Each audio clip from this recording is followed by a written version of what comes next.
그리스도의 풍성하신 은혜와 사랑이 늘 함께 하시길 바랍니다. 오늘 이 아침에는 마가복음 제16장 1절로 8절까지의 말씀입니다. 16장 1절입니다. 안식일이 지남에 막달라 마리아와 야고보의 어머니 마리아와 또 살로메가 가서 예수께 바르기 위하여 향품을 사다 두었다가 안식 후 첫날 매우 일찍이 해 돋을 때에 그 무덤으로 가며 서로 말하되 누가 우리를 위하여 무덤 문에서 돌을 굴려주려 하더니 눈을 들어본즉 벌써 돌이 굴려져 있는데 그 돌이 심히 크더라.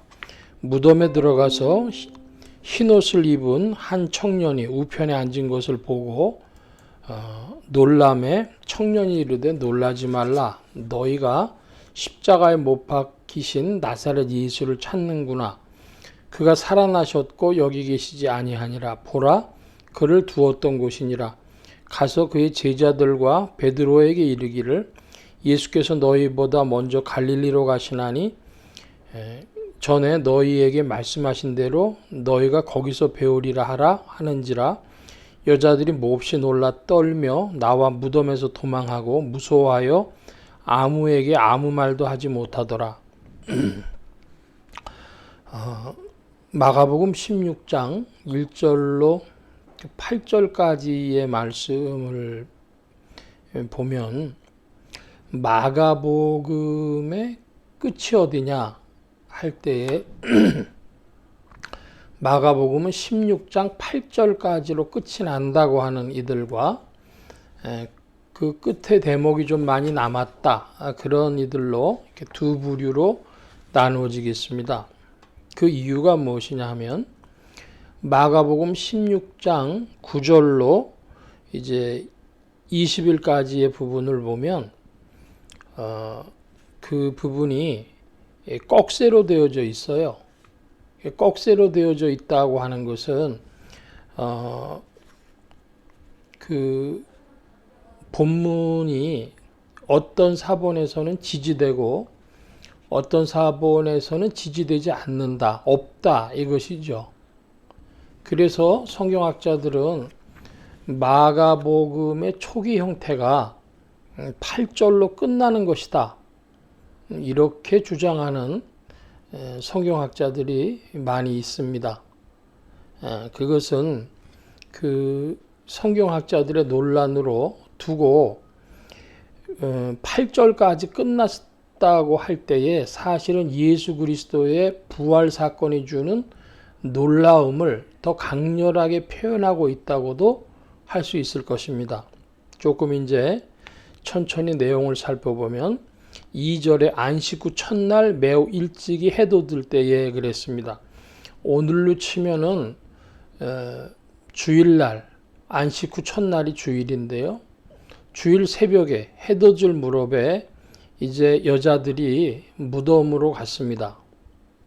예수님의 시신이 있는 그 무덤으로 갔는데 그 이스라엘 사람들의 장례법으로는 무덤을 파서 거기에 시체를 두고 돌로 그 무덤 입구를 막고 회를 발라서 하얀색 세멘트 같은 것을 발라서 그 무덤의 돌을 움직이지 못하도록 하는 것이죠. 그런 죄송합니다. 그런데 그때에 걱정이 됐죠. 이 사람들이 이제 향품을 사다가 예수님의 시신에 두기 위해서 가는데 그 무덤의 돌을 어떻게 하면 굴려낼 수 있을까? 그런 말을 하면서 도착했는데 벌써 그 무덤의 돌이 굴려져 있는 겁니다. 심히 크다 그랬습니다. 4절에 보면 그러니까 굉장히 무거운 것이죠. 그런데 그 돌이 굴려져 있어서 무덤에 들어가 보니까 흰옷 입은 한 청년이 앉아 있었다 그럽니다. 자, 이것은 우리가 짐작할 만하듯이 흰옷 입은 청년이라고 하는 것은 천사를 예표하는 것이다, 말하는 것이다 하겠습니다. 청년이 메시지를 전합니다. 말합니다. 놀라지 말라. 너희가 예수를 찾는구나. 그는 살아나셨다. 여기 계시지 않는다. 가서 그 제자들에게 말해줘라. 너희보다 먼저 갈릴리로 가신다는 말씀대로 예수님께서 거기서 너희가 예수님을 뵐 수 있을 것이다. 갈릴리로 가라. 이 이야기죠. 그러면 예수님 볼 수 있다. 8절에 보니까 그 여자들이 놀라서 떨고 무덤에서 도망하고 무서워서 아무에게 아무 말도 못했다 그럽니다. 무섭다. 아무에게 아무 말도 못했다. 왜 그랬을까요? 그것은 벗어난 것이죠. 그들의 상식을 너무 벗어났기 때문에 죽은 사람이 살아났다는 것도 이야기할 수 없고 믿을 수 없고 또 천사가 그렇게 이야기해 준 것도 무덤에 돌이 굴러가서 그 상황을 보게 된 것도 뭐 전부 다 상식을 벗어난 일이죠. 그래서 그리고 제자들에게 가서 갈릴리로 가면 예수님 배울 수 있을 것이다. 그 말을도 전해야 되는데 이게 상식을 벗어난 일이니까 전할 수 없었던 겁니다. 아무 말도 할 수가 없었던 겁니다. 이 놀라운 충격, 예수 그리스도의 부활을 만난 여인들의 그 충격을 잘 표현하고 있다고 하겠습니다. 특별히 예수님께서 갈릴리에서 배울 것이다. 이 말씀을 하셨어요.